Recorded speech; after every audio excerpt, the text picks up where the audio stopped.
very excited about this upcoming school year and the opportunities we're going to have to expand our work with parents. The mission of Dayton Independent Schools is to inspire, engage, and grow our students. And this year we've extended that mission to add on two key words: and families. The why behind this extension of our mission is based on the understanding that to grow our students, we must know our students, and no one knows our students better than our families. So this school year, we're going to shift 3 instructional days to 3 positive parenting partnership days.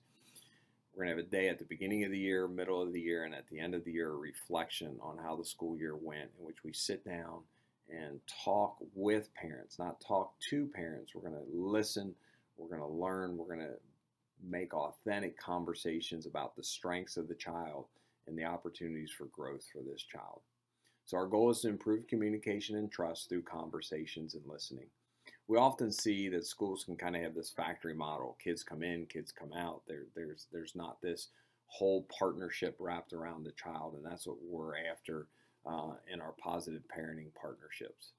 So we spent some time reading the book Powerful Partnerships, and we see in core belief number 4 that the primary responsibility for establishing and cultivating these relationships lies on the school staff and school leadership. So that's why we're creating these days, setting aside that critical time to work with parents, work with them through conversations to learn more. So at Dayton Independent Schools, we are making the building of parent partnerships a top priority in our district. This school year, we're taking that bold step and setting aside time to create a system in which we ensure that we partner with parents to grow their children. We believe firmly that we must leverage the power found in our families and the many strengths that they have to achieve our mission to inspire, engage, and grow.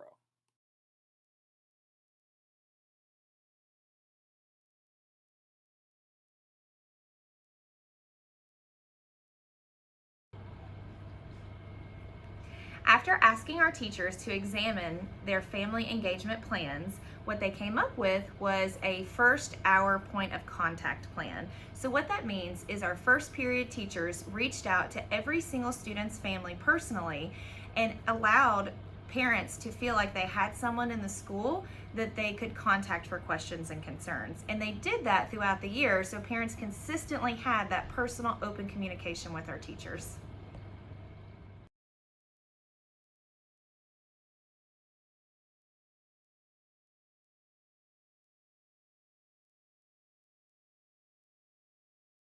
So last but certainly not least, I wanted you to touch on a project that I know is very near and dear to you.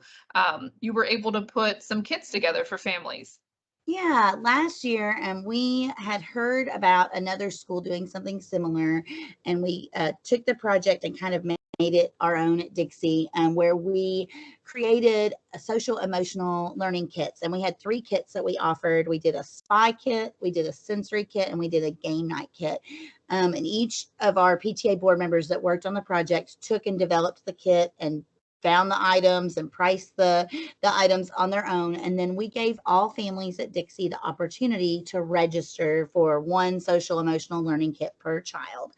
And they could come and pick those up in a drive-through line at school. So it gave us an opportunity to provide something to the families there. And we were partnered with Home Depot and Lowe's and got some building kits donated as an extra bonus. And so we were able to have a component of community engagement, which is always important. And our community partners really feel connected to the schools, and the schools can have a feeling that the school families can feel like the community is supporting them as well.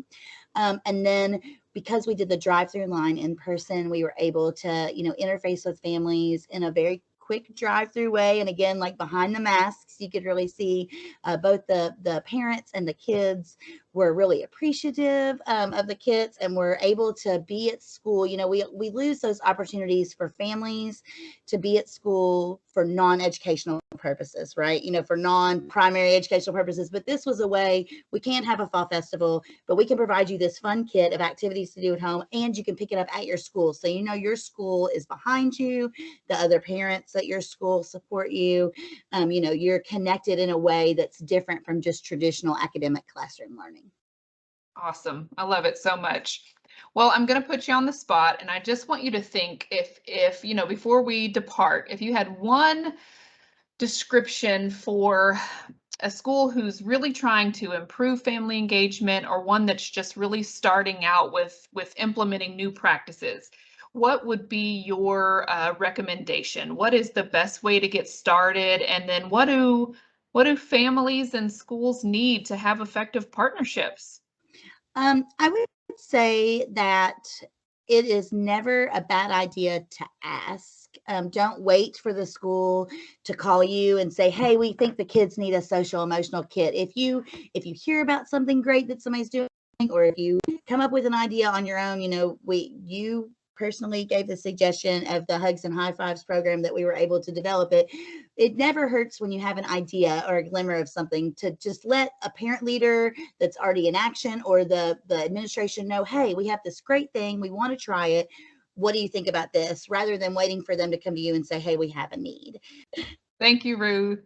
All right. Thanks, Andrea.